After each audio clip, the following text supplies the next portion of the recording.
Boa noite, irmãos. Boa noite, irmã Joana Batista. Boa noite, irmão Rogério Buzzi. Demais irmãos que estão nesse momento na sala, o André Silva, o Robson Mira e demais irmãos que ao longo do estudo vão comparecer na sala e depois vão acabar assistindo essa gravação também. Deus abençoe a todos. É um prazer, mais uma vez, estar aqui com todos esses irmãos em Cristo. Vamos fazer uma oração, a irmã Joana vai orar conosco para nós. Amém.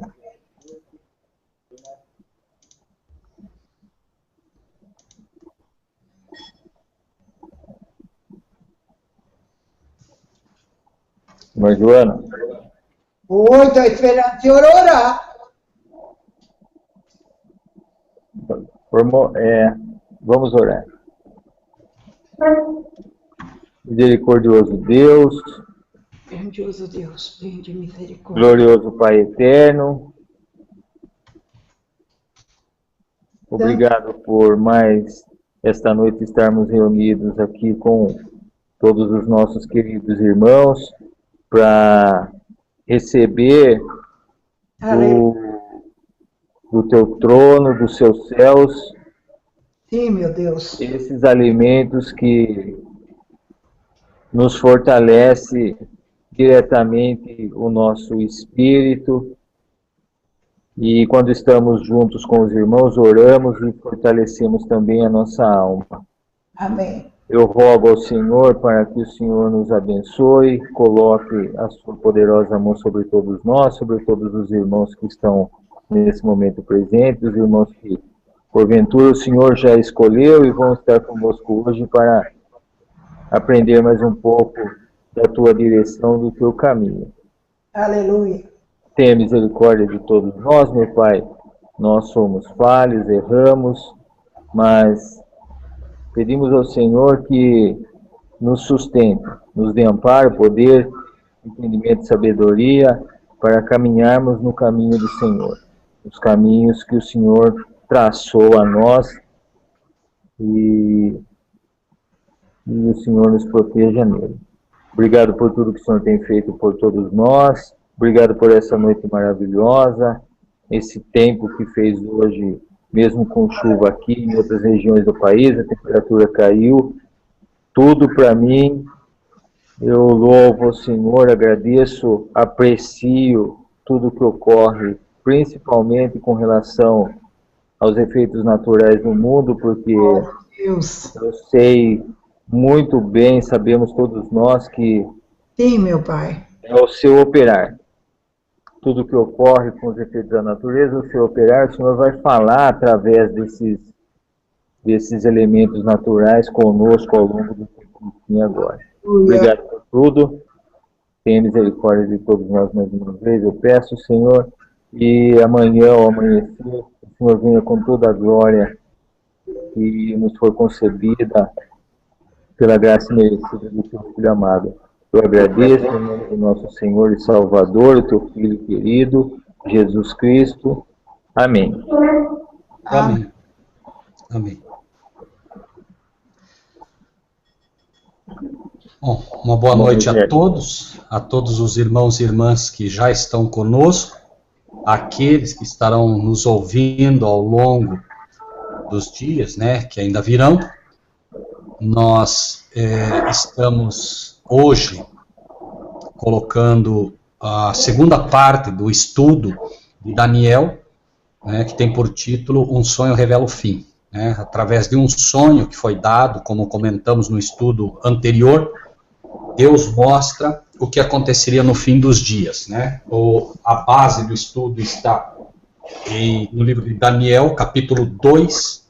Daniel, capítulo 2. Falamos aqui que esta profecia é uma profecia bastante resumida, ela é, por assim dizer, uma síntese, né, do que aconteceria no fim dos dias. Então, obviamente, nós estamos avançando, colocando os elementos da profecia de forma assim bastante rápida, porque no decorrer do estudo do próprio livro de Daniel, Deus vai mostrando com mais clareza esses elementos que fazem parte da profecia. Ou seja, né, nós estamos falando de uma profecia resumida. Depois, ao estudarmos Daniel 7, Daniel 8 e Daniel 9, principalmente, esses elementos vão ser solidificados de forma mais clara, né? Basicamente, o que aconteceu no livro de Daniel 2 é que Nabucodonosor tem um sonho, ele acaba esquecendo o que sonhou, e ele então chama, né, toda a sorte de magos, feiticeiros, astrólogos, caldeus, enfim, todo tipo de sábio que havia no reino dele, para que dissessem a ele o que ele sonhou e a interpretação. Finalmente, né, Daniel, o servo de Deus, vem, pede tempo, né, para que se possa dar o sonho e a interpretação ao rei. Então, né, a importância dessa profecia, ela está relatada no versículo 28 do próprio capítulo 2 de Daniel. Capítulo 2, versículo 28, diz: mas há um Deus nos céus, o qual revela os segredos. Ele, pois, fez saber ao rei Nabucodonosor o que há de ser no fim dos dias.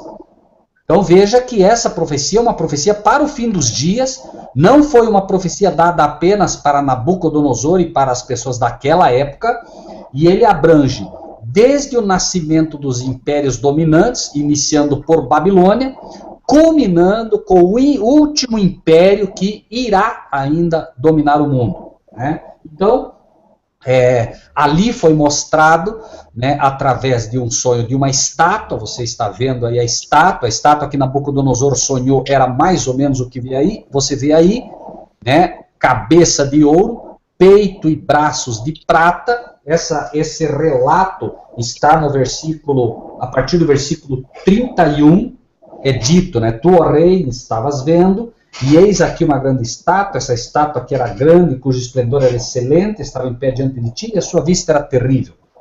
A cabeça daquela estátua era de ouro fino, o seu peito e os seus braços de prata, o seu ventre e as suas coxas de cobre, algumas versões dizem metal, outras versões ainda dizem bronze, as pernas de ferro, os seus pés em parte de ferro e em parte de barro. Estavas vendo isso quando uma pedra foi cortada sem mão, a qual feriu a estátua nos pés de ferro e de barro e os esmiuçou. Então foi juntamente esmiuçado o ferro, o barro, o cobre, a prata e o ouro, os quais se fizeram como a prata, a pragana das eiras do estio. E o vento os levou, e não se achou lugar algum para eles. Mas a pedra que feriu a estátua se fez um grande monte e encheu toda a terra. Versículo 36, este é o sonho também, a interpretação dele, diremos, na presença do rei. Então, o sonho, repetimos, tinha, né, era uma estátua composta da cabeça de ouro, peito e braços de prata, né, abdômen e quadris de bronze ou metal, né, as pernas de ferro, os pés de ferro e de barro, certo? Bom, cada um desses elementos, incluindo a rocha, significa um reino. Note que ele vê a estátua, e aí ele vê uma pedra que, sem auxílio de mãos nenhuma, vem e fere a estátua nos pés. Curioso que, normalmente, né, pareceria que a lógica seria que a pedra pegasse na cabeça da estátua, derrubando-a. Mas há uma lição pela qual essa pedra tem que realmente cair nos pés. Bom, nós falamos aqui, né, no estudo já, que o primeiro elemento era Babilônia. Isso está na própria Bíblia, é a interpretação já da profecia que Daniel dá. Versículo 38 do capítulo 2 é dito: onde quer que habitem filhos de homens, animais do campo e aves do céu, ele os entregou na tua mão e fez que dominasses sobre todos eles. Tu és a cabeça de ouro. Então, a própria profecia já, Daniel interpretando esses elementos, já diz que Nabucodonosor, né, como rei, era a cabeça de ouro que é visto ali. A cabeça de ouro representa tanto Nabucodonosor como rei, cabeça na Bíblia é líder, é rei, e também o ouro representando a Babilônia. Então, o metal, Babilônia, a cabeça, o rei.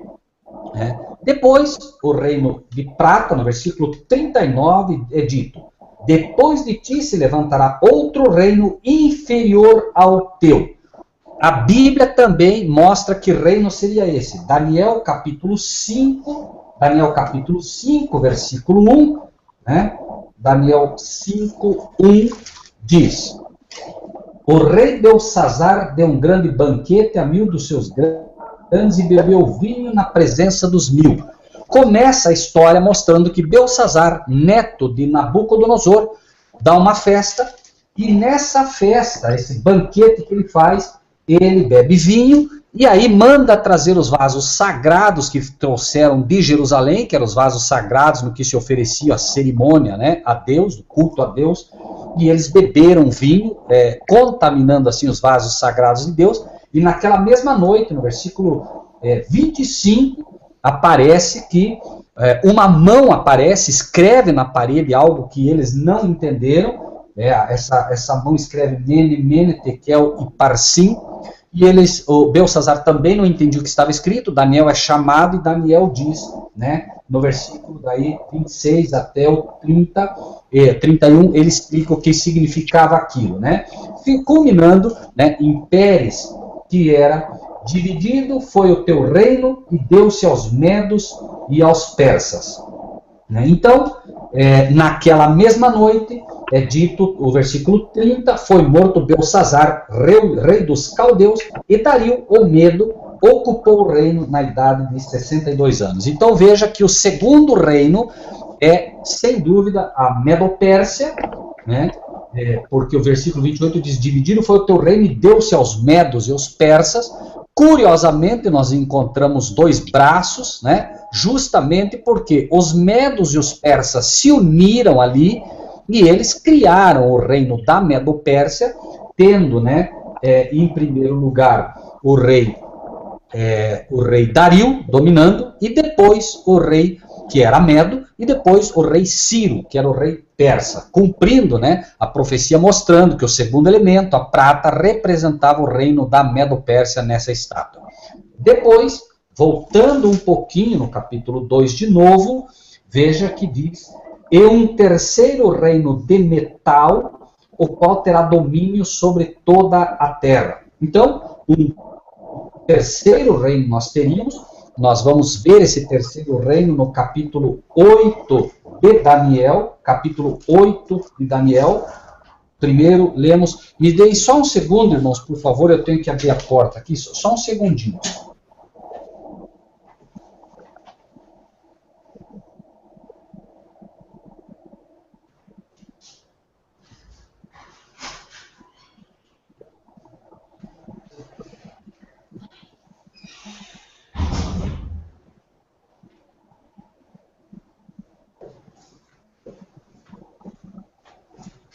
Perdão, irmãos, só tive que atender a porta aí um minutinho.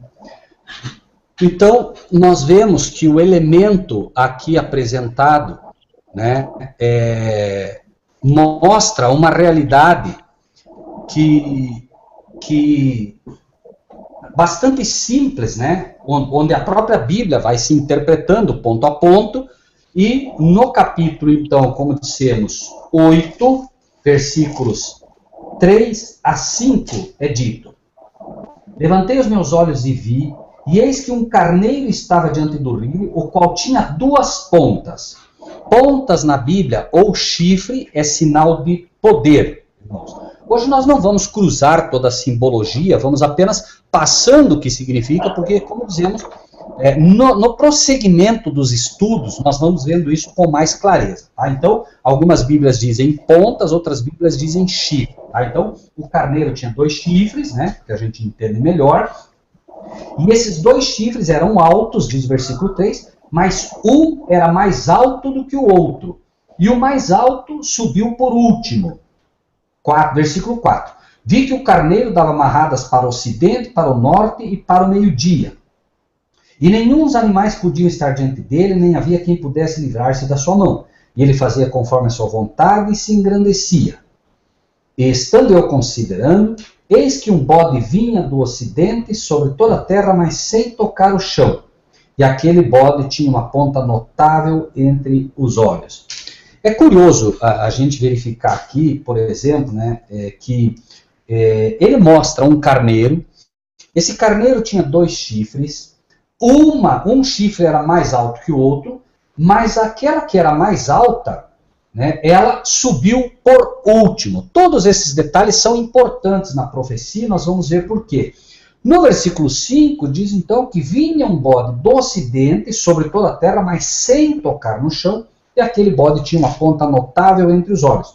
Dirigiu-se ao carneiro que tinha as 2 pontas, ao qual eu tinha visto diante do rio, correu contra ele com todo o ímpeto da sua força. Então, veja que aqui mostra, né, que o bode, finalmente, ele vence essa batalha. O versículo 8 diz: o bode se engrandeceu em grande maneira, mas estando na sua maior força, aquela grande ponta foi quebrada e subiram no seu lugar 4 também notáveis para os 4 ventos do céu. Então, aqui, de uma forma assim bastante simplificada também, vamos verificar agora, né, os versículos 20 e 21 do mesmo Daniel 8. 20 e 21. A própria Bíblia vai interpretar quem são esse carneiro e quem é o carneiro e quem é o bode. Versículo 20 e 21 então. Aquele carneiro que viste com 2 pontas são os reis da Média e da Pérsia. Note então que o carneiro representava aqui, né, Dario o Medo, e representava também Ciro o Persa. Então representava o reino Medo-Persa, né? Claro que você diz assim, mas como? O carneiro representando, sim, o carneiro representa a Medo-Pérsia, e os 2 chifres representam Dario e Ciro. Volte um pouquinho para você ver no versículo 3 que lemos. Levantei os meus olhos e vi, e eis que um carneiro estava diante do rio, o qual tinha 2 chifres. Repetimos, Dario o Medo e Ciro o Persa. As 2 pontas, os 2 chifres eram altos. Ambos eram grandes reis da época. Ambos, os 2 reinos eram muito fortes, tanto a Medo quanto os medos quanto os persas. Mas note, mas uma era mais alta do que a outra. Ciro, do reinado da Pérsia, era mais forte que Dario o Medo. E diz, e a mais alta, que era Ciro, subiu por último. Isto por quê? Porque imediatamente, note que nós lemos lá na frente, que foi Dario quem primeiro dominou.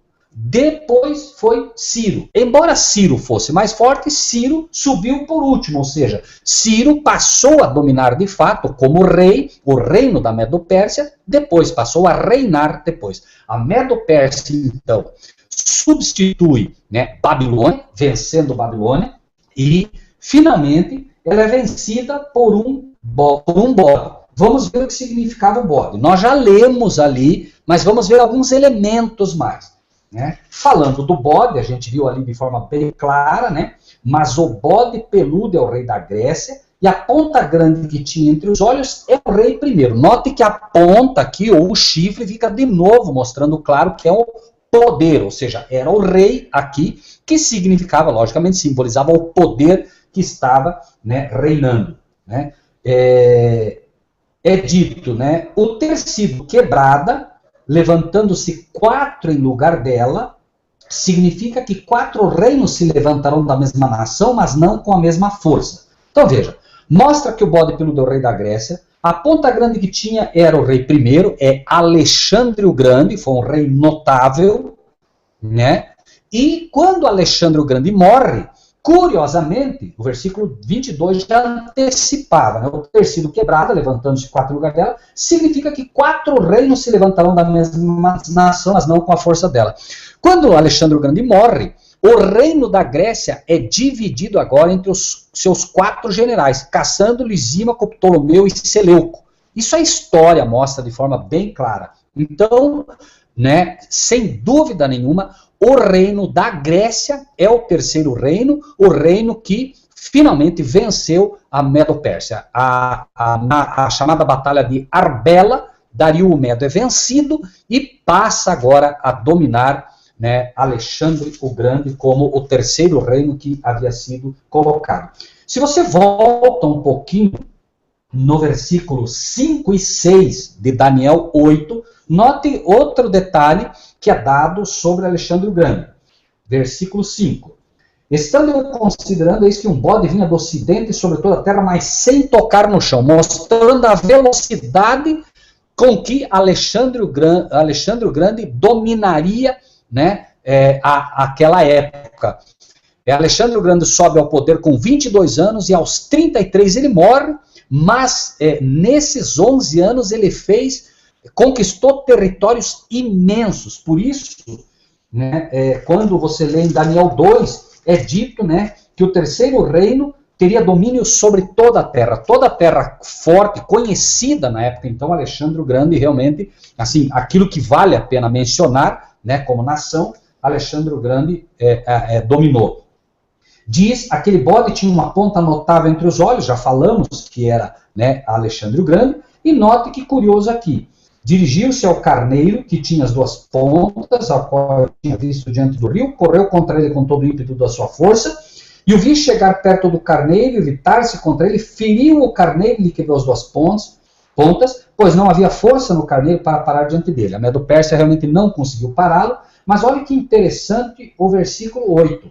E o bode, né, a Grécia, representando aqui também Alexandre o Grande, e o bode, a Grécia e Alexandre, se engrandeceu em grande maneira, mas estando na sua maior força, com 33 anos de idade, aquela grande ponta foi quebrada. Note que ele, né, no pujor da sua varonilidade, novo, né, essa ponta é quebrada, Alexandre o Grande morre, e subiram no seu lugar 4 também notáveis para os 4 ventos do céu, né? Então, mostrando exatamente o que falamos, né? Cassandro, Lisímaco, Ptolomeu e Seleuco, que eram os generais da Grécia, e esses generais para os 4 ventos do céu. Cada um foi para um lado, norte, sul, leste e oeste, ou seja, cada um realmente dividiram o reinado da Grécia, que reinava no mundo, cada um pegou uma parte, né, essa ponta, esses 4 ventos, mostrando aqui os 4 pontos cardeais, aqui apresentados, e então a Grécia realmente cumpre o seu papel na profecia, simbolizada aqui pelo bronze, pelo metal ou pelo cobre. Depois, nós vamos ver um outro reino, no versículo, voltando para o capítulo 2, então, é dito, versículo 40, o 4º reino será forte como ferro, pois como o ferro esmiuça e quebra tudo, como o ferro quebra todas as coisas, ele esmiuçará e quebrantará. Note que aqui é falado do 4º reino, e esse 4º reino, você pode ler a Bíblia, a partir daí, você pode ler a Bíblia, todas as pontas, você vai ver que Daniel fecha sem apresentar mais nenhum reino, pelo menos não nenhum reino significativo, que não seja Roma. É o único. Tanto que Daniel fecha o seu período, né, profético, e você entra no Novo Testamento, que é para onde se apontava agora, e você vai encontrar no Novo Testamento Roma dominando. Uma coisa curiosa, né? São 2 pernas também, o que não deixa de ser curioso. Por quê? Porque nós vamos ver um detalhe aqui interessante. É dito no versículo 40 que o 4º reino seria forte como ferro, e como o ferro esmiuça e quebra tudo, como o ferro quebra todas as coisas, ele esmiuçará e quebrantará. Diferentemente dos reis que houveram antes, Roma não deixava nada para trás. Nabucodonosor, por exemplo, só pôde ter a interpretação do sonho porque ele deixou vivo os cativos hebreus, ou seja, ele dominou Jerusalém, mas ele pegava o que havia de melhor nas nações, incluindo, obviamente, Jerusalém, né? E ele levava para que essas pessoas fizessem parte do seu reinado. Então, obviamente, ele levou vários cativos, dentre eles, né, nós sabemos, Daniel, Misael, Azarias, né, e muitas outras pessoas que estavam ali que não são mencionadas, né? Então, tanto Daniel quanto Ananias, quanto Misael, quanto Azarias, eram exatamente esses sábios que foram levados. Já Roma não procedia assim. Roma simplesmente liquidava, matava, quebrava tudo, arrebentava com tudo, né? Porque Roma entendia realmente que eles eram privilegiados e que ninguém chegava perto da sabedoria deles, etc, etc, etc. Né? Então, no versículo 40, nós encontramos esse 4º reino como sendo Roma. Repetimos, nós não vamos entrar em minúcias disso tudo, porque depois nós vamos ver na sequência dos estudos de Romanos 7, 8 e 9, como fica bem clara essa questão de Roma. Embora a gente vá pegar já, pelo menos, uma pincelada aqui, né? No versículo 41, nós vamos encontrar: quanto ao que viste dos pés e dos artelhos, quanto ao que viste dos pés e dos dedos, em parte de barro, de oleiro e em parte de ferro, isso será um reino dividido. Contudo, haverá nele alguma coisa da firmeza do ferro, pois que viste o ferro misturado com barro de lodo. Então, é dito já que o reino composto de barro e de ferro seria, obviamente, um quinto reino, né? E esse reino ele estaria dividido, tendo parte da firmeza do ferro e parte da fraqueza do barro de lodo, né? Curiosamente, você encontra, obviamente, 10 dedos ali, e eu queria que o Marcílio, por favor, puxasse para nós a última figura, irmão Marcílio. Nós vamos ver, veja, Roma, vamos chamar de Roma imperial, era a Roma, né, representada aqui pelas pernas de ferro, Roma imperial. Só que o que acontece? Roma começa a ser invadida pelos bárbaros, esses povos bárbaros, exatamente 10, que foram os anglo-saxões, os alamanos, os francos, os burgúndios, os lombardos, os visigodos, os suevos, os érulos, os vândalos e os ostrogodos. Essas 10 nações, sem pôr nem tirar, finalmente, né, elas dividiram o território romano e passaram a compor aquilo que nós hoje conhecemos como os ingleses, os alemães, os franceses, os suíços, os italianos, os espanhóis e os portugueses. Agora, nós vamos ver mais à frente um outro detalhe interessante também. Por quê? Érulos, vândalos e ostrogodos foram nações que não compactuaram, porque veja bem, essas nações, elas arrebentam Roma e passam a dominar. Só que o que aconteceu? Os érulos, os vândalos e os ostrogodos não aceitaram. Nós entramos no tempo da profecia final, e eu quero chamar a atenção para os irmãos do seguinte, vejam, estamos no tempo da perna de ferro. Ferro é Roma, certo? Perna de ferro é Roma. Aí o que acontece? Esses povos aqui agora acabam com a chamada Roma imperial e todo aquele território agora está dividido entre anglo-saxões, alamanos, francos, burgúndios, lombardos, visigodos, suevos, érulos, vândalos e ostrogodos, conforme falamos. Só que o que acontece? Se você observar o versículo 41 com atenção, você vai ver o seguinte: quanto ao que viste dos pés e dos artelhos, em parte de barro, de oleiro e em parte de ferro, isso será um reino dividido. Contudo, haverá nele alguma coisa da firmeza do ferro, pois que viste o ferro misturado com barro de lodo. Ou seja, entre essas 10 nações que finalmente derrotam Roma e passam a ocupar aquele território, haviam povos ali muito fortes e povos fracos. Os anglo-saxões, por exemplo, eram muito fortes, né? Os alamanos eram muito fortes, os franceses. Já os italianos, os portugueses, os érulos, os vândalos e os ostrogodos já eram nações fracas, né? Então, o que acontece? É óbvio que naquela época, como dizemos, os anglo-saxões deram origem ao que nós conhecemos hoje como ingleses, os alamanos aos alemães, etc, etc, etc, mas eram povos bárbaros naquela época. E o que aconteceu? Veja que, quando você vê as pernas de ferro, que simbolizavam a Roma imperial, ela dá lugar ao ferro e ao barro. Ou seja, o ferro não vai mudar. O ferro continua sendo Roma. Só que ela deixa de ser Roma imperial, porque a Roma imperial não existia mais, e passa a existir como Roma papal. Note que a Roma que nós conhecemos hoje, que domina, é a Roma papal. Ou seja, né, entra em cena o papado romano, certo? Que é a parte forte também desse reino, e entra em cena uma nova nação, que é a parte do barro. Estamos colocando em primeiro lugar o seguinte, vamos lá.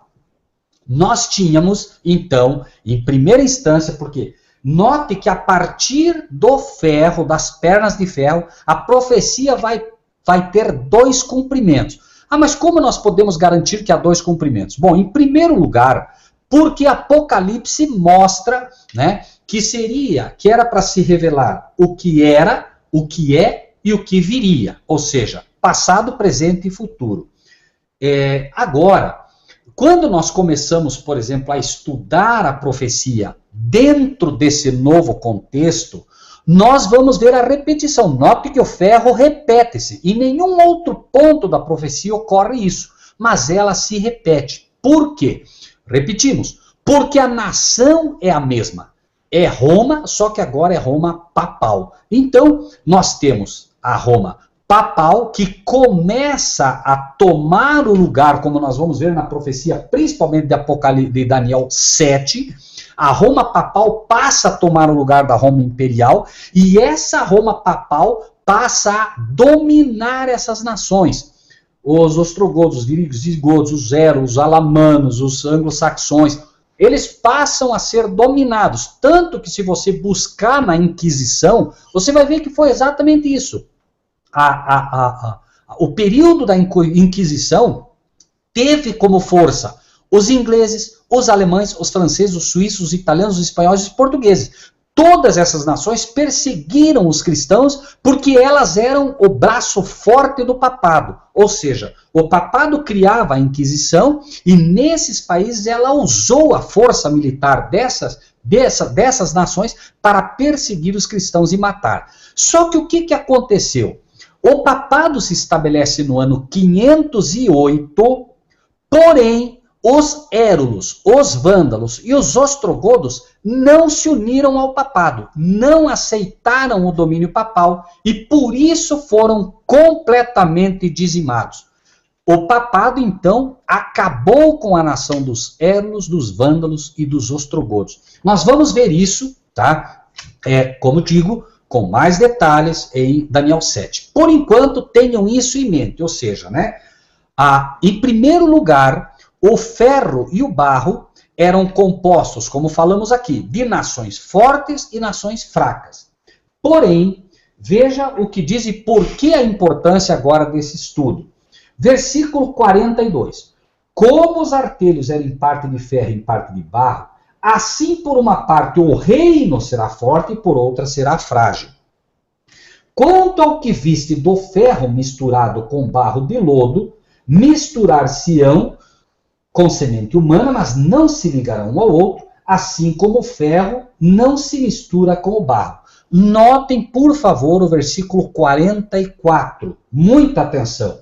Mas nos dias desses reis, no dia de que reis? No dia dos reis simbolizados pelo ferro e pelo barro, nos dias desses reis, repetimos, nos dias dos reis simbolizados pelo ferro e pelo barro, o Deus do céu levantará um reino que não será jamais destruído. Por isso que a pedra que vem bate nos pés, ferro e barro, porque seria nesse momento, quando o ferro e o barro, quando os reis simbolizados pelo ferro e pelo barro estivessem dominando, é que, né, esse reino seria estabelecido. Então nós temos, repetindo, um reino formado pela cabeça de ouro, veja que é tudo metal. Um reino formado pela cabeça de ouro, que era a Babilônia. Um reino formado pelos braços de prata e tórax, né, e peito de prata, que era a Medo-Pérsia. Um reino formado pelo bronze, que era os quadris e parte do abdômen, né, que era a Grécia. Nós temos as pernas de ferro, que era a Roma. E nós temos finalmente um quinto reino, que era a Roma papal, mas, vejam bem, este reino é o que nós vamos ver à frente como a nova ordem mundial. Este é o novo reino que ainda será estabelecido, certo? Agora, e note como vamos entender isso. Busquem os elementos, tá? O elemento do barro é uma nação, o elemento do ferro é outra nação. 2 reis que se unirão, assim como houve na Medo-Pérsia, nada há de novo debaixo do sol, então nós teremos de novo um reino agora formado por 2 reis, formando um só reino, que foi Ciro e Dario, que formam o reino da Medo-Pérsia, e agora nós temos o papado e uma outra nação que unida com ele formará a nova ordem mundial. E estes 10 dedos serão o que nós vamos encontrar lá em Apocalipse. Então, vamos agora para o livro de Apocalipse, agora, tendo em mente que o versículo 44 de Daniel 2, onde estamos, diz: nos dias desses reis, o Deus do céu levantará um reino que não será jamais destruído. Claro, esta é a rocha. Então, nós temos esse 6º elemento, que é a rocha. A rocha é Cristo Jesus, é o reino de Cristo. E vamos ver que interessante isso. Tá? Primeiro, tenham em mente, voltando um pouquinho no tempo, para deixar isso assim, bem claro. Ele se torna um pouco difícil a profecia agora, porque nós temos, ela se repete. Então a gente não pode se perder no primeiro acontecimento e no segundo. Note que é dito aqui: nos dias desses reis, ferro e barro, repetimos, o Deus do céu levantará um reino que não será jamais destruído. Curiosamente, o ferro simboliza Roma. Exatamente na época em que Roma dominava, foi estabelecido um reino já que não será jamais destruído. Este é o reino da graça, em primeiro lugar. Então nós temos um cumprimento profético passado, porém o que nós chamamos de um cumprimento secundário. Ou seja, Deus faz com que a profecia se cumpra parcialmente para que a gente não se perca. Então note, não tem como negar que é Roma, uma vez que é dito que nos dias desses reis, ferro e barro, Deus levantaria um reino que jamais seria destruído. De fato, Cristo vem, um reino sem auxílio de mãos humanas. Cristo vem sem auxílio de mão humana nenhuma, enviado do próprio céu, vem e ele estabelece o reino da graça. Mas nós vamos ver que o cumprimento final dessa profecia está no futuro. Nós vamos para Apocalipse, capítulo 13. Apocalipse, capítulo 13.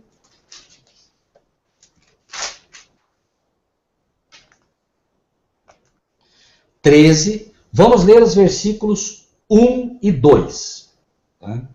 E nós vamos ter que cruzar um pouquinho aqui, avançar alguns detalhes, mas apenas para fortalecer a ideia da profecia. Note, 13, 1 e 2. Eu pus-me sobre a areia do mar e vi subir do mar uma besta, que tinha 7 cabeças e 10 chifres. Olha aqui os chifres, né? Mentalize os 10 dedos na profecia de Daniel. Aqui nós vamos encontrar uma besta e ela tem 10 chifres. Essa besta que tem 10 chifres é a besta que sobe do mar. Nós vimos em Daniel que chifre é poder e chifre também é rei, tá? Poder e rei. Então, nós encontramos aqui uma besta que tem 7 cabeças e 10 chifres. Sobre os chifres, 10 diademas, não vamos explicar a questão das diademas agora, certo? Nós vamos falar no futuro sobre as diademas, o que significa. E sobre as cabeças, um nome de blasfêmia. Aqui vem uma questão. Espera aí. Roma era ferro. Lá é dito que havia que era barro e ferro, ou ferro e barro, como preferirem. O ferro é mais forte que o barro, obviamente. Aqui é dito, em Apocalipse 13, 1, que essa besta que sobe do mar tem nome de blasfêmia, certo? É importante entender isso. O que é o pecado da blasfêmia na Bíblia, para que a gente não se perca. Vamos para o livro de Marcos. Marcos. Vamos ver se eu...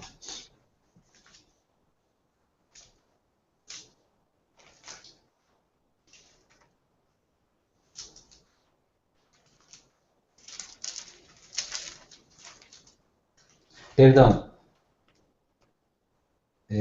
Livro de João, perdoe, João, é mais claro. Não sei que Marcos tem, mas não marquei aqui. João, capítulo 10, João 10, versículo 33. Notem aqui.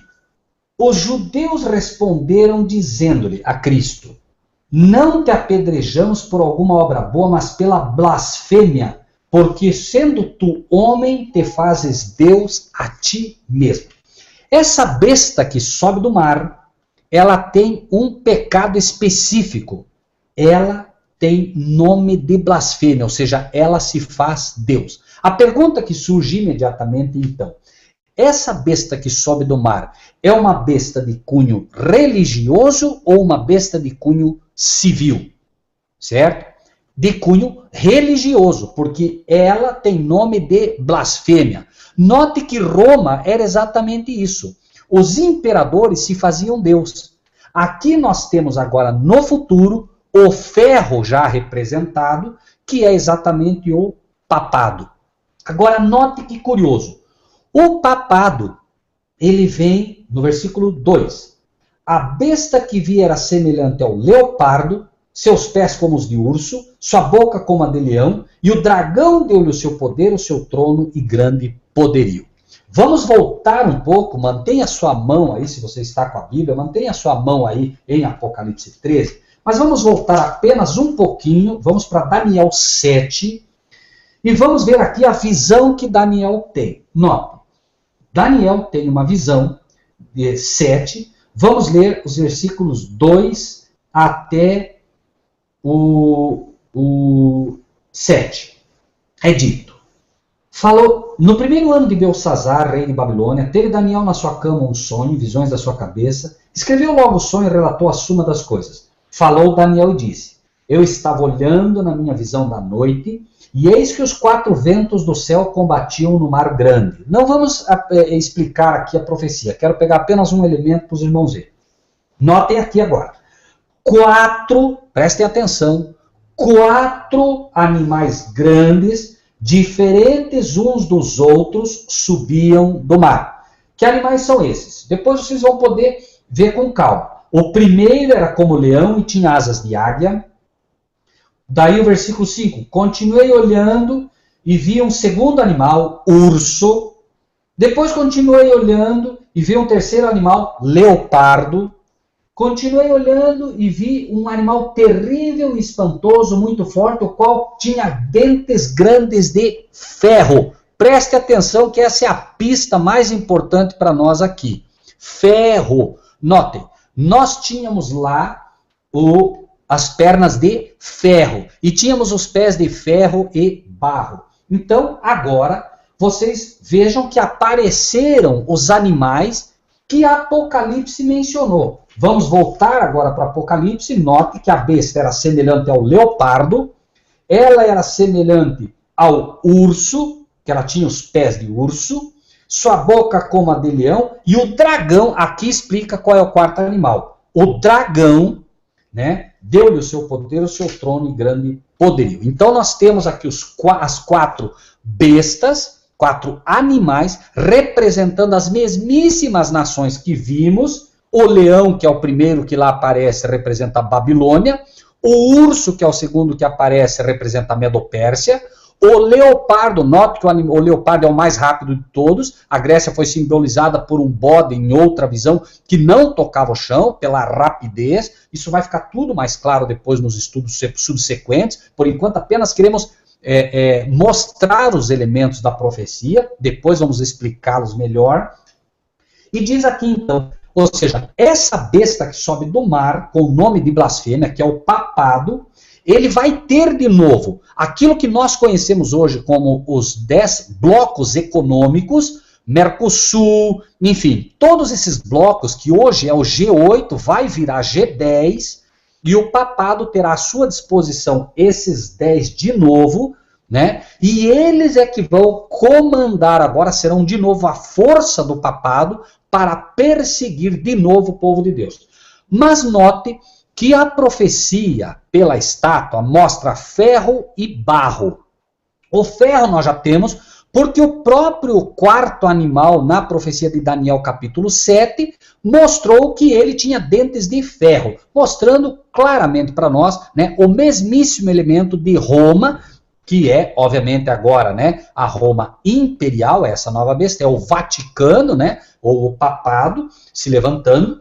E note que Daniel 2 coloca na profecia que nos dias desses reis, ferro e barro, Deus levantará um reino que não será jamais destruído. Então, nós temos em Apocalipse, que é a revelação do livro de Daniel, Apocalipse 13, uma besta que sobe do mar, esta besta é o papado, o papado vem agora com todos os problemas que foram oriundos naquelas nações. Babilônia, que pediu adoração através de uma estátua toda de ouro. O papado traz isso como pecado. Né? A Medo-Pérsia, que decretava leis que não se podia revogar. O papado vai estabelecer leis, decretos de morte sobre os filhos de Deus que não se pode revogar. Um decreto, por exemplo, para se adorar, né, no domingo, né, contrário àquilo que Deus estabeleceu, que é o sábado. Esse papado que sobe agora, essa besta que sobe do mar, ela também vem com a semelhante ao leopardo, ou seja, ela será semelhante ao reino da Grécia. O que a Grécia apresentou lá na profecia de Daniel 2 era a rapidez, né? Como vimos lá, tanto no carneiro, no bode que não tocava o chão, quanto no leopardo de Daniel 7, que nós vamos ver que tinha asas, inclusive. Ou seja, o leopardo já é o animal mais rápido da fauna, e ainda assim ele tinha asas, extremamente rápido. Então, o papado será muito similar à Grécia, porque será muito rápido os eventos do fim agora, e não só isso, né? Nós sabemos que Alexandre o Grande morreu embriagado, bebia muito vinho. Essa Babilônia moderna, né, essa besta que sobe do mar, virá embriagando o mundo todo com o vinho da sua prostituição. Né? Os elementos, assim, são por demais claros para que a gente erre. Mas, né,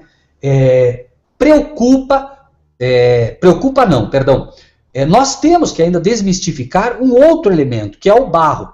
Onde vamos encontrá-lo? Porque diz, nos dias desses reis, né, ferro e barro, Deus levantará um reino que jamais será destruído. Esse reino está apresentado, ou esse rei, está apresentado a partir do versículo 11 de Apocalipse 13. Nós temos a besta que sobe do mar, que é o papado, e temos, versículo 11, vi subir da terra. Note que curioso, o elemento lá apresentado é barro. Aqui nós temos uma besta que sobe da terra. Ferro e barro é a mesma coisa, a única diferença é que o barro é moldável, a terra não. Aqui, os Estados Unidos da América já não podem mais ser moldados por nada. Então, vi subir da terra, que é lugar desolado, lugar ermo, mas também tem uma aplicação, né, ao minério aqui apresentado.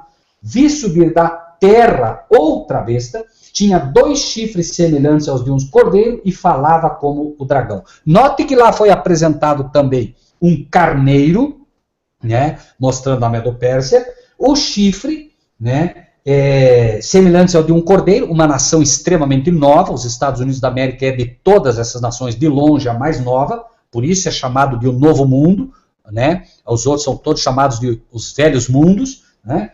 Vi subir da terra outra besta, tinha 2 chifres semelhantes aos de um cordeiro, falava como dragão. Cordeiro porque é novo, né? E os 2 chifres apresentam exatamente a força dos Estados Unidos, que é, sempre falamos antes, né, o chifre representa o poder. O que fez dos Estados Unidos uma nação extremamente poderosa foram exatamente esses 2 chifres. Leia-se, republicanismo e protestantismo. A nação americana, ela nasce sobre a égide da liberdade religiosa com uma lei. Aqui o papado não entra. Tanto que quando o papado pela primeira vez quis entrar nos Estados Unidos da América, Truman escreveu uma carta que os irmãos precisam ler em algum momento para ver o que ele disse. Né? Entre outras coisas, ele diz, né, a nossa nação é a única a quem restou um pouco de dignidade.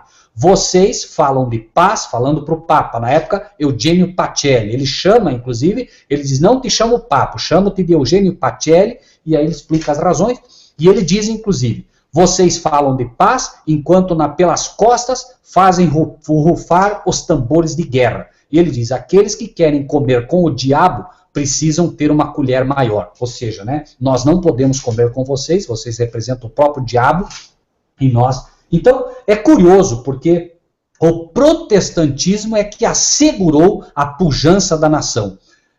A Bíblia diz, né, bendita a nação cujo Deus é o Senhor. Os Estados Unidos da América nascem, né, de pessoas que fugiram das perseguições nas terras inglesas, alemãs, italianas, portuguesas, né, da Espanha. Eles fugiram e fundaram essa nova terra, disseram aqui o Papa não entra, né? Para que os irmãos tenham ideia, apenas em 1954, pela primeira vez o Papa pisa em solo americano, né? Já com o governo Ronald Reagan, né? Antes não foi permitido que ele pisasse em solo americano. Então, nós vemos, por exemplo, como essas coisas elas acabam se cumprindo, mas é curioso que diz, vi subir da terra outra besta, tinha 2 chifres semelhantes aos de um cordeiro e falava como o dragão. Enquanto a besta que sobe do mar, o dragão deu poder a ela, ou seja, mostrando quem é mais forte, que é exatamente a besta que sobe do mar, a segunda fala como o dragão, ou seja, ela obedece o que a primeira besta manda. Ela obedece o diabo, mas quem tem o poder das mãos do diabo é a besta que sobe do mar. Por isso vocês voltam lá e veem ferro e barro. Ferro mais forte, barro mais fraco. Barro, civil. Ferro, poder religioso. E notem, a Bíblia diz inclusive, não temais aqueles que podem fazer dano ao corpo. Temais antes daqueles que podem lançar a alma no inferno. Os Estados Unidos da América, né, com o seu poderio civil, secular, bélico, só pode fazer mal ao corpo. Mas Jesus mostrou quem era mais forte, o poder religioso, porque o poder religioso pode lançar a tua alma no inferno. O papado, com todas as suas doutrinas espúrias, com todas as suas heresias, tem lançado milhares ao inferno. Literalmente, lançado ao inferno, quando dizemos, é a perdição. Não dizemos o inferno arder eternamente, porque esse é outro engano que eles próprios criaram, mas note como o papado agora se levanta cumprindo a profecia, e os Estados Unidos da América, por isso, nos dias desses reis, Deus levantará um reino que jamais será destruído. Agora, é curioso notar que Apocalipse 13 está no futuro, porque você diria, não, mas espera aí, como isso? Veja, estamos no G8, não estamos no G10. Isso quer dizer que os 10 dedos não estão prontos ainda. Quando você lê Apocalipse 13, 1, remetendo ao futuro, diz, vi subir do mar uma besta que tinha 7 cabeças e 10 chifres. A besta hoje ainda não é besta completamente, porque uma besta é um poder perseguidor. O papado ainda não está perseguindo. Já perseguiu no passado, nós vamos ver isso inclusive em Daniel 7, como ela já perseguiu no passado. Só que o que aconteceu? Ela perseguiu no passado, perdeu esse poder em 1978, em 1978, com o general Berthier, a mando de Napoleão Bonaparte, aprisiona o Papa na época, confisca o território, mas em 1929, através do Tratado de Latrão com Mussolini, novamente o papado se levanta. Isso está, inclusive, relatado em Apocalipse 13, 3. Vi uma das suas cabeças como ferida de morte, em 1978, num primeiro cumprimento. A sua chaga mortal foi curada, em 1929 é curada, e toda a terra se maravilhou após a besta. A partir daí o papado realmente teve uma ascensão fulminante, e, versículo 4, adoraram o dragão que deu à besta o seu poder. Os católicos não sabem, mas ao adorar o papado, estão adorando, em realidade, o dragão, Satanás, que é, por assim dizer, o pai da besta. Assim como nós, quando adoramos a Cristo, estamos adorando ao nosso Pai, que é Deus, também aqueles que adoram o cabeça da sinagoga de Satanás, o papado, estão adorando o seu pai, Satanás. Né? Agora, quando nós pegamos, por exemplo, voltando a Apocalipse 13, 11 e 12, é dito, vi subir da terra outra besta, Estados Unidos da América, tinha 2 chifres, poder, né, republicanismo e protestantismo, semelhança de um cordeiro, uma nação nova, porém, falando como o dragão. Falar na Bíblia são decretos. Quem vai realmente decretar, né, o domingo como sendo um dia a ser guardado, e aqueles que não guardarem serão multados especificamente, obviamente, esse decreto sai nos Estados Unidos da América, porém, a mando do papado. Por quê? Porque o decreto dominical, na verdade, é uma lei religiosa. Como poderia os Estados Unidos da América, que tem inclusive uma emenda que diz que jamais uma lei religiosa poderia ser aprovada, uma vez que a liberdade de culto nos Estados Unidos da América sempre foi, né, algo respeitadíssimo. Como isso vai mudar? Vai mudar porque o papado já conseguiu fazer com que nos Estados Unidos da América o domingo não é considerado mais uma lei religiosa, e sim uma lei secular. E uma lei secular, ela pode realmente vir a ser um decreto nacional. Então, o versículo 12 diz, falando da besta que sobe da terra, Estados Unidos da América, repetimos, exerce todo o poder da primeira besta, exerce todo o poder do papado na sua presença, e faz que a terra, note, faz que a terra, os que nela habitem, adorem a primeira besta. Veja que, por isso repetimos, né? Os Estados Unidos da América faz com que o mundo adore o papado, mostrando novamente que o papado, ou seja, a besta que sobe do mar, que é o poder religioso e é o poder maior. É ele quem manda. Se você tem alguma dúvida disso, procure ver o protocolo de visita. Veja quando Barack Obama vai visitar o Papa, como é que Barack é recepcionado, ou seja, ele é recepcionado, né, por um representante do Papa, que vai até lá fora, cumprimenta, o Papa não levanta da cadeira para recebê-lo. Né? Barack Obama tem que ir até lá vai se ajoelhar, vai, enfim, né, mostrar que ele é, na verdade, submisso ao papado.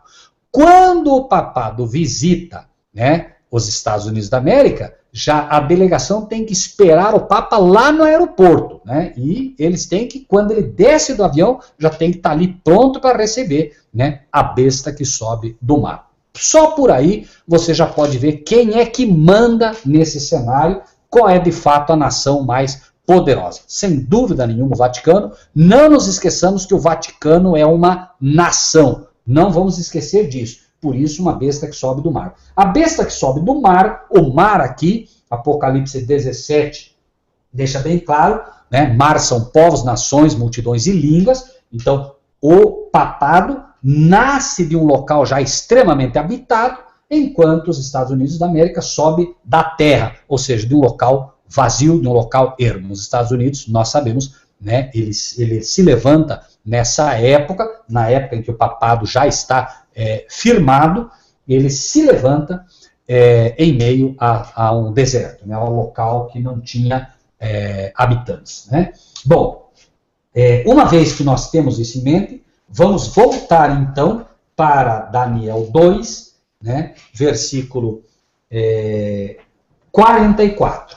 Mas nos dias desses reis, o Deus do céu levantará um reino que não será jamais destruído. Ou seja, nós não precisamos ter dúvida nenhuma que biblicamente nós estamos, repito, biblicamente nós, vejam, o papado não podia entrar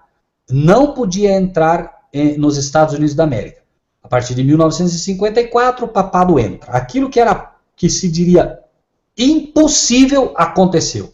Estão unidos, plenamente unidos, vão se unir ainda mais. Nós estamos hoje com o G8, daqui a pouco teremos o G10, daqui a pouco os 10 dedos da estátua estão formados, e vamos ver, inclusive, Apocalipse 17, um elemento que faz parte desta profecia também.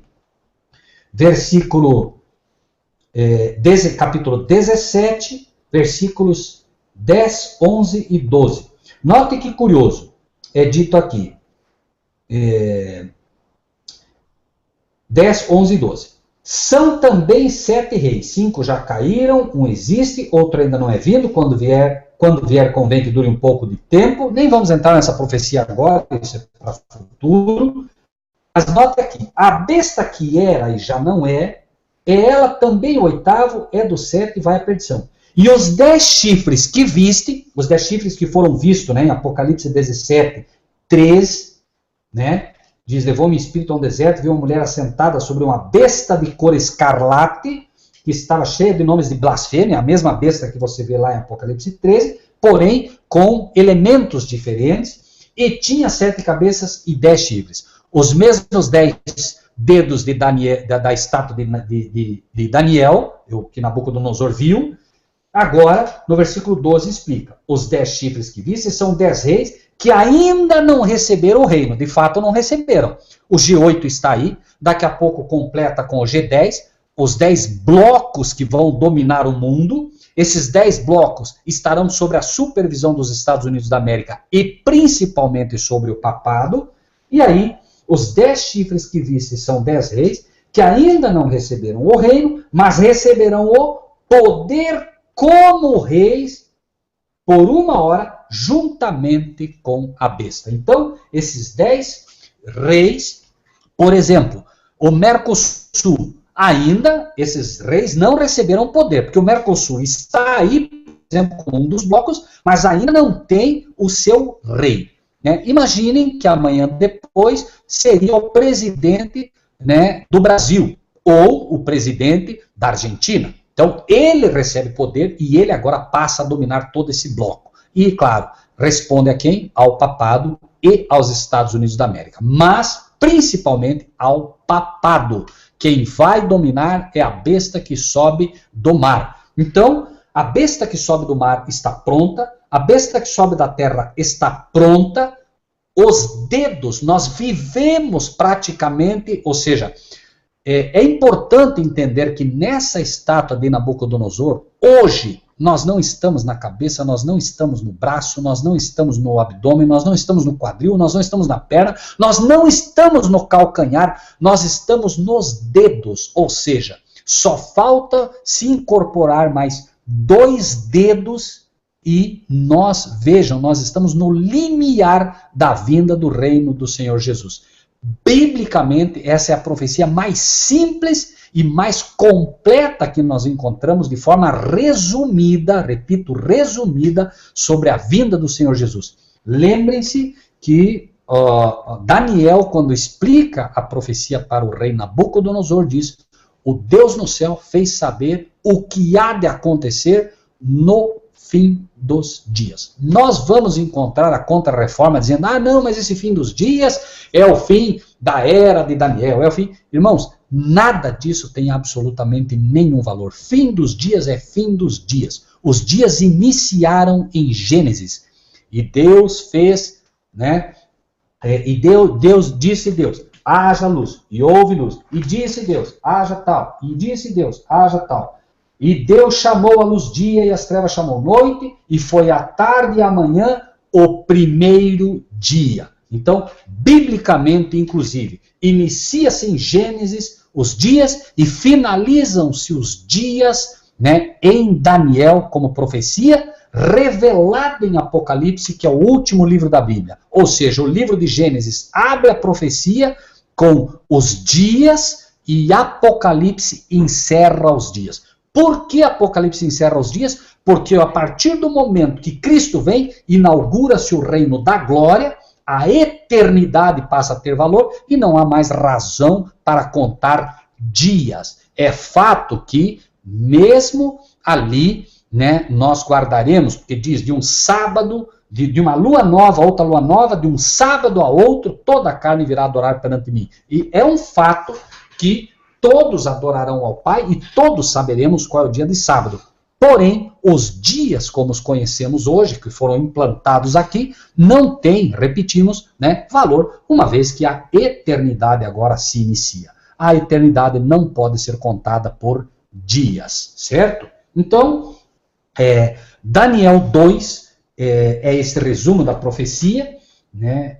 E, irmão Marcílio, Nós encerramos aqui essa segunda parte de Daniel 2, enfim, estamos aí abertos, se alguém quiser fazer alguma pergunta, apenas pediríamos que os irmãos, por favor, tentem fazer perguntas que estejam, né, dentro, né, do tema que foi apresentado, para que a gente possa seguir aqui com o estudo, né? Bom, Rogério, vamos começar então, vamos diretamente a essas questões. O Maia Carmo ele fez uma colocação, eu vou procurar aqui, eu vou achar, que é a seguinte. Deixa eu ver se eu acho aqui.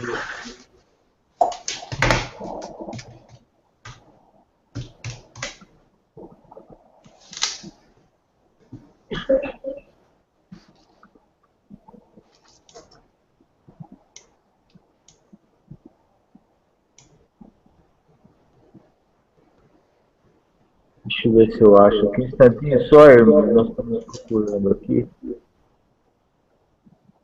Pastor. Ah, não é ele.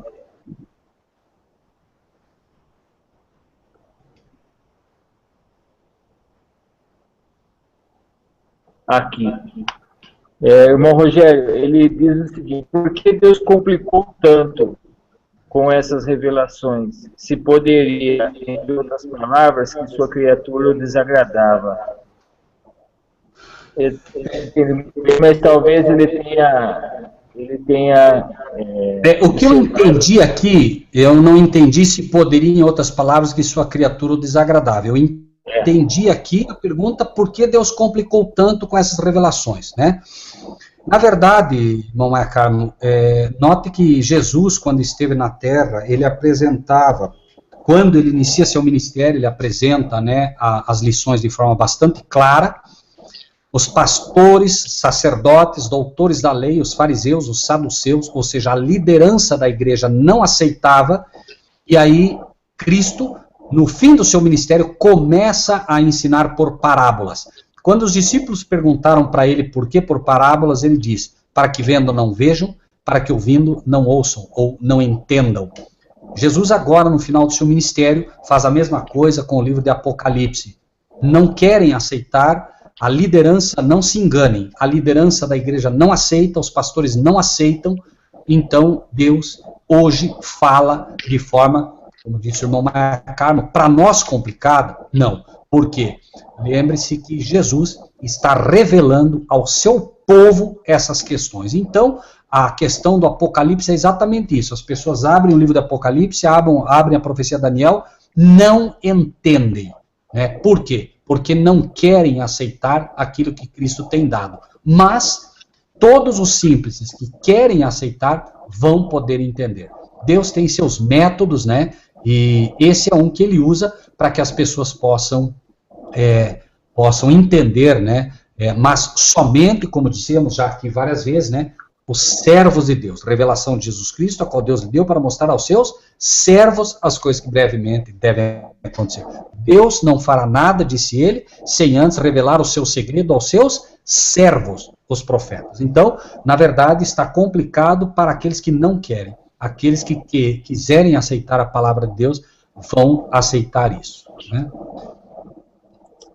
Ok. O Fernando Oliveira, ele faz uma colocação aqui, irmão, significa receber por 1 hora. Talvez... 1 hora, o irmão Robson já respondeu. Irmãos, para vocês entenderem isso, em profecia, tá? Um dia equivale a 1 ano. Vamos ver isso biblicamente. Vamos para o livro de Daniel. Irmão. Só tenha um pouquinho de paciência, porque, como não é objeto específico do estudo, Daniel, capítulo... Só um pouquinho, tá, irmãos?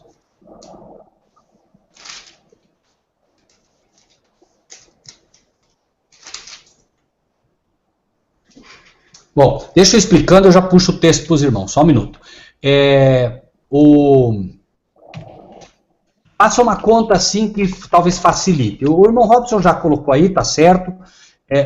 Em profecia, um dia equivale a 1 ano, tá?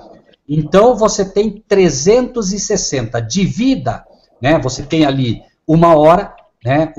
Divida esses 360 por 24. Por que por 24, né? 360 dias, divida por 24, que é o horário que você tem, certo? Um dia tem 24 horas, né?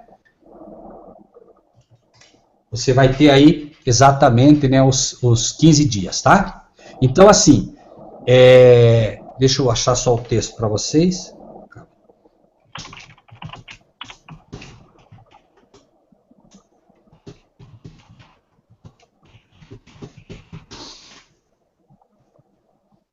Daniel 11, versículo 13.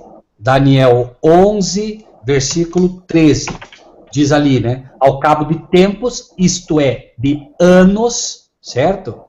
Tempo, lembre-se, né, que o tempo é sempre mencionado aí também como dia, né? E também tem esse texto que vocês podem anotar.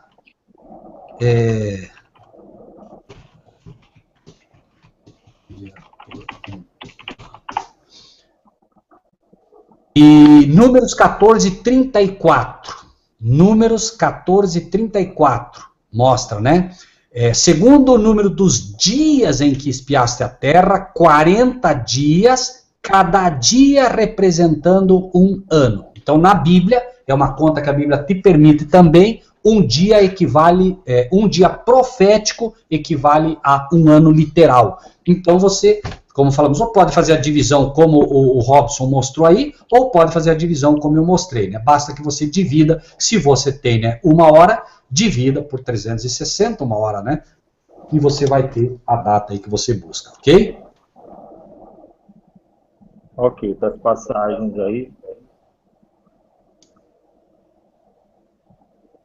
A irmã Maria Conceição está dizendo aí que o Robson vai ter que dar aula particular. Que bom. O Robson, ele tem uma memória boa, a gente já estudou isso aí, eu sei. O Fernando está colocando aí que... O que significa, não, deixa eu ver agora.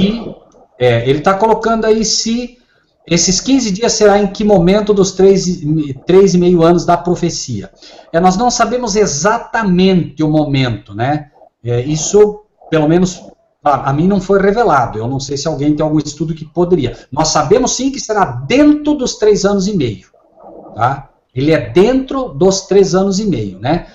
Eu, particularmente, acredito que ele estará, na verdade, entre o decreto dominical dura 1290 dias, né? O poder do povo de Deus, 1260 dias. Então, eu acredito que esse tempo que será dado a eles será um tempo entre esse espaço aí. Dentro, repito, dos 1260, ok?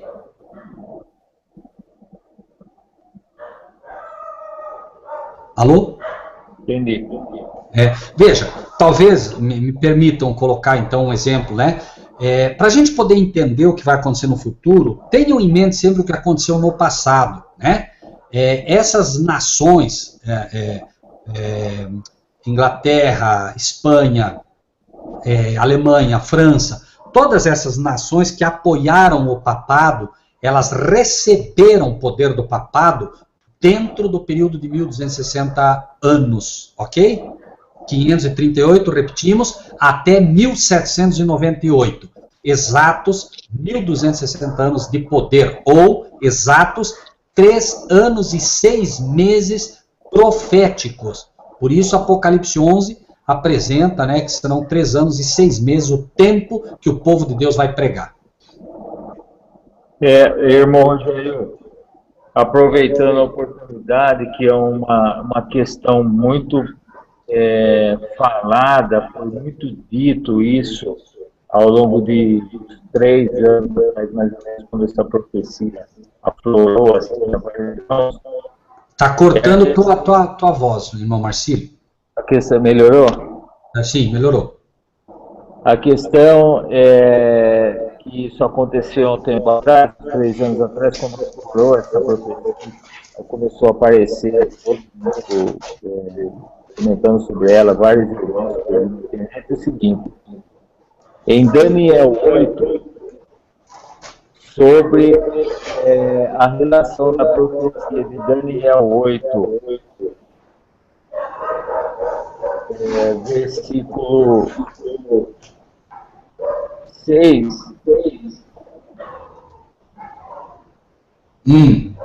faz essa relação com o acontecimento do 11 de setembro de 2001, que são isso não tem nada a ver, não está errado, irmão. Não, eles fazem essa relação, isso não tem relação com profecia, a um significado, como podemos dizer assim, o significado do início da queda do carneiro. Não, está errado, irmão Marcílio, esqueça isso, meu irmão. Não tem nada a ver isso aí.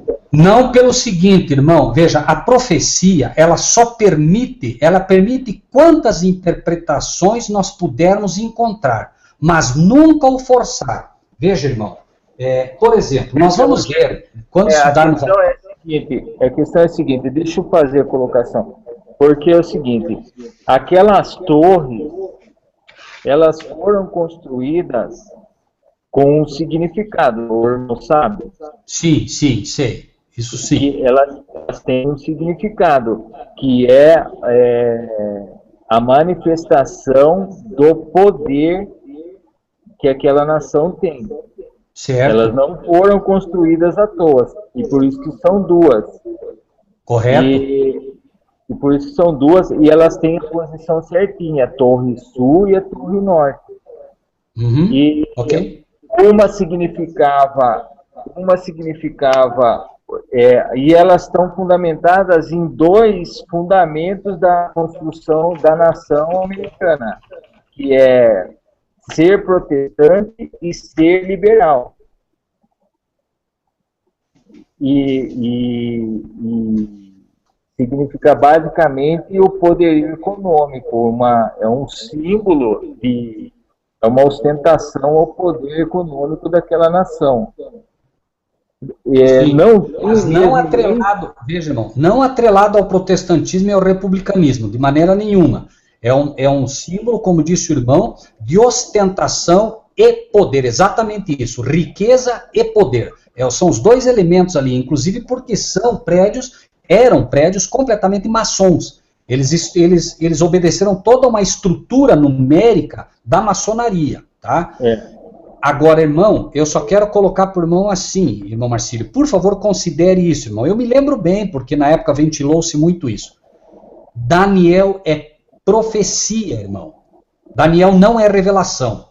Agora, embora seja assim, lembre-se, irmão, chifre na Bíblia não permite outra interpretação que não seja poder e rei. Tá? Não aceita outra, irmão. Tá? Se nós colocarmos, por exemplo, que é prédio, que é qualquer outra coisa, nós estamos forçando a interpretação escriturística. E nós somos um povo que interpreta a Bíblia pela Bíblia, irmão. Entende? Mas então nós não podemos fazer a relação de, por exemplo, o prédio ele foi construído sobre um significado de poder, nem fazendo essa comparação com o poder do chifre, então. Porque nós podemos fazer isso, mas não podemos aplicá-la a Daniel 8. Isso não. Entendi. Tá? Quando nós quisermos falar em prédio... E a nação americana como comparação do carneiro por conta da sua origem... Né, isso sim, irmão. Não, veja bem. Isso é o que nós vamos ver no futuro. Aí sim, irmão, veja bem. Quando o irmão tem... Agora o irmão entra no terreno profético correto. Veja, aqui... Rogério, deixa eu só fazer mais uma colocação, porque é importante, já que está no assunto. É o seguinte, esse fato de ter ocorrido fisicamente derrubada dessas torres, nós não podemos entender como o início da queda do carneiro, porque em algum momento essa queda vai se dar início. Porque é muito claro que nesse período o Papa pisa no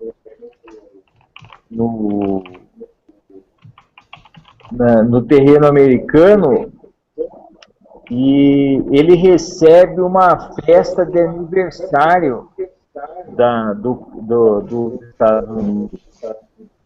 E o Vaticano começa, nesse período, começa a afrontar a nação americana. É que nós não sabemos, né? O mundo não sabe, os políticos não sabem, uma parte desses políticos não sabe, mas a maçonaria sabe, a ordem mundial sabe que uma hora ou outra, como tem aí, que uma coisa jamais imaginaria de se fazer, eles estão juntos. E uma hora ou outra, o bode, ele ia acabar afrontando o carneiro, porque isso está na profecia. Uma hora, por isso está na profecia da última fase do poder agora. Uma hora ou outra, Roma ele ia começar a afrontar com o seu poder. Uhum. Veja, irmão Marcílio, essa colocação que o irmão faz, ela está correta. Só que ela tem mais elementos que precisam ser agregados, tá? O que eu apenas coloco aqui, duas coisas que eu quero que considerem. Eu não gosto de avançar muito, porque assim, hoje nós estamos pegando um resumo profético que é Daniel 2. A gente colocou alguns elementos, né, de Daniel 8, Daniel 7, Apocalipse, apenas para fundamentar esses elementos, tá? Quando nós formos estudar, como eu disse, Daniel 7, 8, 9, depois o 11 e o 12, né? Isso vai ficar mais claro. Então, assim, quando o irmão fala de Daniel 8, lembre-se que a Bíblia é taxativa. Falando das duas pontas, não adianta querer forçar. 8, 20 e 21, ele diz: aquele carneiro que viste com duas pontas são os reis da Média e da Pérsia. Não adianta colocar prédio aqui que não vai funcionar. Aí nós vamos virar um povo como qualquer outro que força a profecia, né? Versículo 21. Mas o bode peludo é o rei da Grécia. Aqui é o próprio anjo que já está dando a interpretação. Não adianta querer colocar outra coisa. Agora, existe sim o que a Bíblia nos permite fazer. Isso, houve todo um cumprimento passado. Nós temos um novo cumprimento agora, e isso sim é bíblico, onde o carneiro vira Estados Unidos da América, tinha suas duas pontas, repetimos, protestantismo e republicanismo, certo? O bode, que é o papado, vai quebrar essas duas pontas. Note que o bode tem um chifre só notável, que é o catolicismo. Ele vai usar este poder para derrubar o protestantismo e o republicanismo, derrubando a nação americana. Nós já estamos hoje, a nação americana hoje já é 50% católica, tá? Então nós temos um cumprimento futuro também, mas eu prefiro não entrar agora nisso, porque acho que não vai ajudar, né? Assim, a gente vai ver isso futuramente, tem muitos mais detalhes, muito mais elementos aí, tá bom? Ok. Eu acho que tem mais um irmão que está fazendo uma colocação aqui. Então, já estão falando sobre o decreto dominical. O irmão pediu aí sobre onde encontramos na Bíblia sobre o decreto dominical. O decreto dominical nós vamos encontrar em Daniel 12, né? mais especificamente no versículo 11, tá? 11. E vamos encontrar também em Apocalipse 13, 16 e 17. Assim, de forma, né? Lembrem-se sempre que a Bíblia não explica o erro, ela explica, né, o correto. Então, você encontrando o correto, você acha o erro. Ok. Bom, vamos para 1h30 de estudo. Está muito bom, mas vamos para o próximo estudo, que é quarta-feira, ok? Vamos orar? Vamos orar. A irmã Joana está quietinha aí de novo? Alguma dúvida, irmã Joana, que a gente possa tentar ajudar?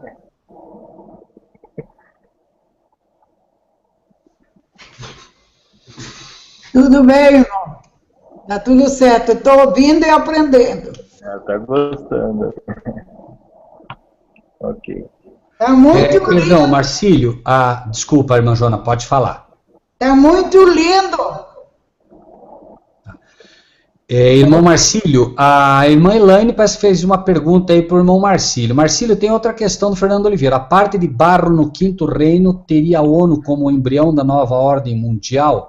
Ou seria a União Europeia?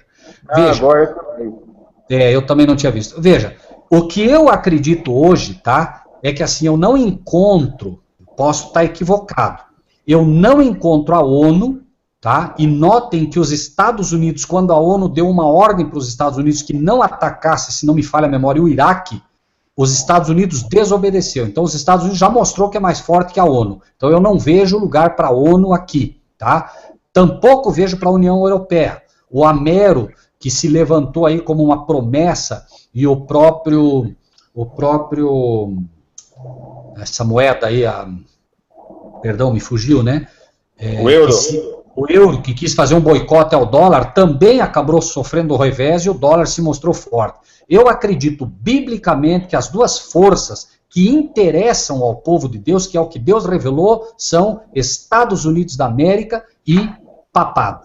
Esses dois é que vão formar o que entendemos que é o quinto reino, nova ordem mundial. Isso é o que eu acredito. A nova ordem mundial, então, é o quinto reino formado por primeiro rei, a besta que sobe do mar, né? Papado. Segundo rei, submisso à besta que sobe do mar, submisso à besta que sobe do mar, Estados Unidos da América. Força, chifres, né? As 10 nações aí, as 10 nações não, perdão, os 10 blocos econômicos, tendo Mercosul, ALCA, enfim, cada um cuidando de uma região. Lembrem-se que o mundo já está dividido em 10 territórios, já está. Ou seja, então vai ser 10 mesmo, primeiro porque a profecia diz que é 10, né? Então, não nos enganemos, tá? Assim, eu não vejo força nesses paralelismos, seja na União Europeia, seja na ONU. Chega um momento que o papado assume e vai ser do jeito que a profecia diz que vai ser. É o que eu acredito, e acredito que essa interpretação que temos, acredito, repito, de todo o coração, é a interpretação correta. Na verdade, eu estava vendo um documentário, a União Europeia e a ONU principalmente, ela não tem mais poder, ela virou um mecanismo de regulamentações e ações humanitárias, sociais entre os países. Aquele japonês lá, ele não apita nada, o cara é um fantoche. A ONU ela virou um mecanismo de conciliação. Os Estados Unidos mostrou, né, que era mais forte que ela, né? Não dá nem para discutir mais isso aí. Ela se assentou no papel dela mesmo, que é um mecanismo de regulamentações de normas dos países, né? O que pode isso, o que pode aquilo, fica com a gente pagando incêndio no mundo aí, com refugiados, com guerra, calamidade, essas coisas. Bom, e agora? Olha, irmão Rogério, ontem Daniel 12, acho que no versículo 11, né? Versículo 11, exatamente, né? É que ali diz, né? Desde o tempo em que o sacrifício contínuo for tirado e posta a abominação desoladora, haverá 1290 dias. Né? Os irmãos que participaram do estudo, né? A Marta está dizendo aí, quando fala do perpétuo, que é o sábado, né? Na verdade, o termo usado ali é sacrifício contínuo. Por favor, amados irmãos e irmãs, percebam que a palavra sacrifício está em itálico, ela não pertence ao texto original. cortem fora, foi o inimigo quem usou e colocou esse sacrifício aí no meio. Esse sacrifício, repito, vejam na Bíblia de vocês, está em itálico, essa palavra não pertence ao original. O texto deve ser lido desde o tempo em que o contínuo, que quer dizer perpétuo, que é o sábado, desde o tempo em que o sábado for tirado, e posta a abominação que traz desolação, e posto o domingo no seu lugar, haverá 1290 dias. A abominação é um culto abominável a Deus, certo? Então, essa abominação é o domingo que vai trazer a desolação, conforme foi especificado em Mateus 24, né? Ok. Será que tem mais alguma coisa? Eu coloquei o texto ali, ó. Ah, pô. Perfeito. Vamos orar? Ok, vamos orar então.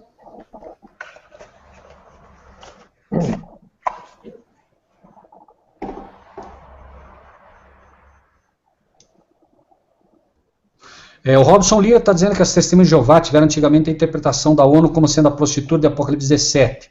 Depois que a ONU se enfraqueceu, eles interpretaram como a União Soviética. Na verdade, eles interpretavam, para os irmãos terem ideia, a besta de Apocalipse 13, a partir do versículo 11, que nós dizíamos que era os Estados Unidos da América, eles diziam que era a antiga Rússia.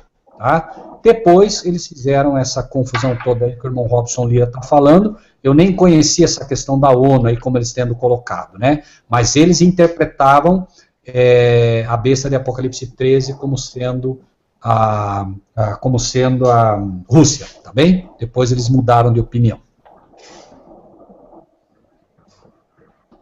O Robson está colocando, a União Soviética foi derrubada, eles reconheceram que é a Igreja Católica. Na verdade, não.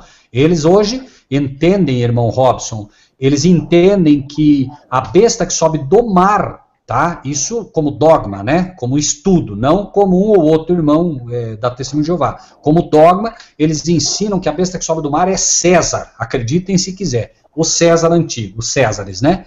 E o novo hoje, sinceramente, nem sei o que eles acreditam mais hoje, né? Não, depois de ter lido tanta coisa assim equivocada que eles colocaram, eu já nem me interessei mais em estudar o que eles acreditavam. Ok. Vamos orar? Amém.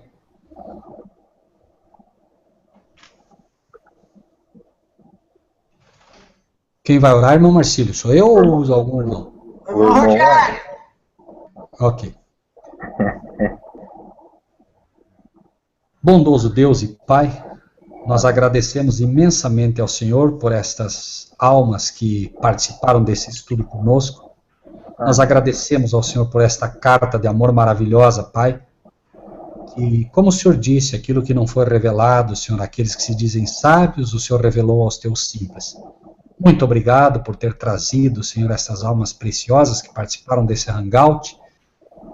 Ao irmão André, à irmã Maria Conceição, ao irmão Robson, ao irmão Marcílio, à irmã Joana, a Marta, ao Rudinei, que está aí conosco, Pai, ao André, ao Fernando, ao Marcos, à irmã Elaine, à irmã Cristina, que não está conosco, enfim, Pai, todos esses que estiveram conosco até aqui neste momento, perdoa-me, Pai, se eu esqueci algum nome, eu sei que esse nome está no teu coração, Pai, mas nós queremos te agradecer imensamente, porque é um privilégio e é maravilhoso, Senhor, poder estudar a tua palavra e ver como o Senhor tem na tua mão o controle de tudo, Pai.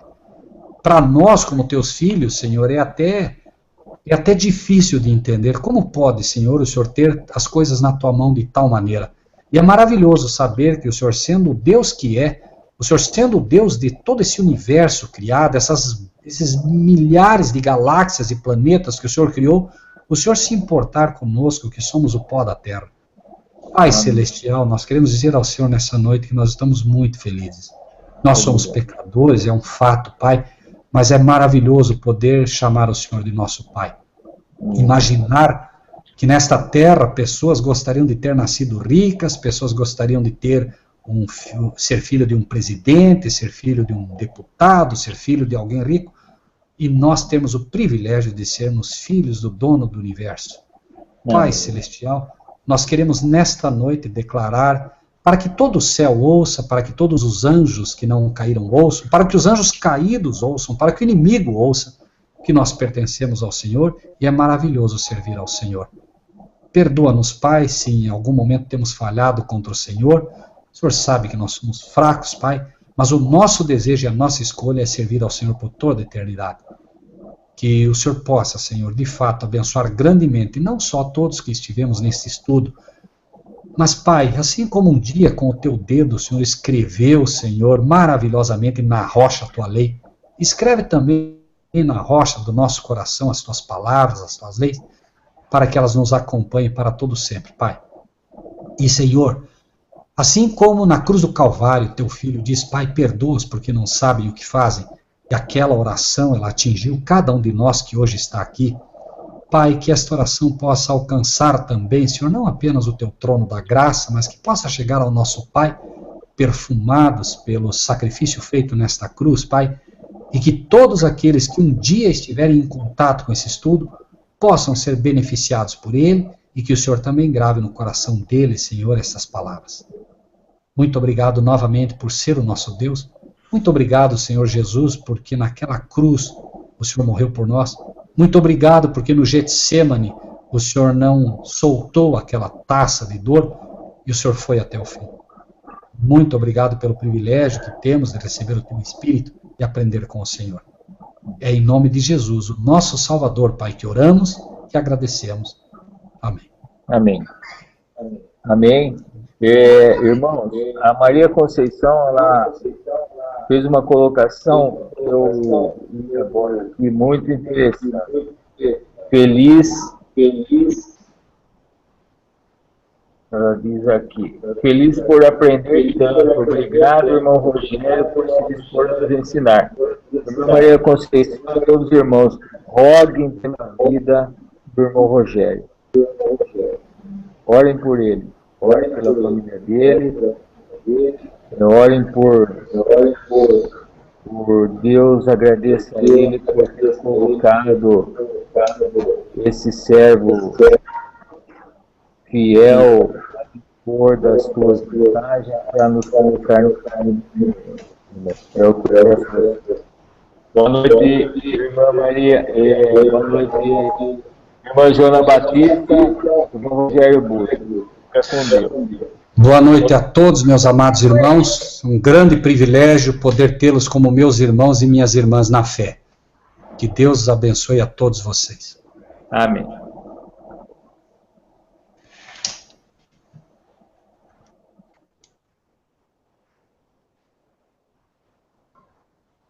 Amém. Boa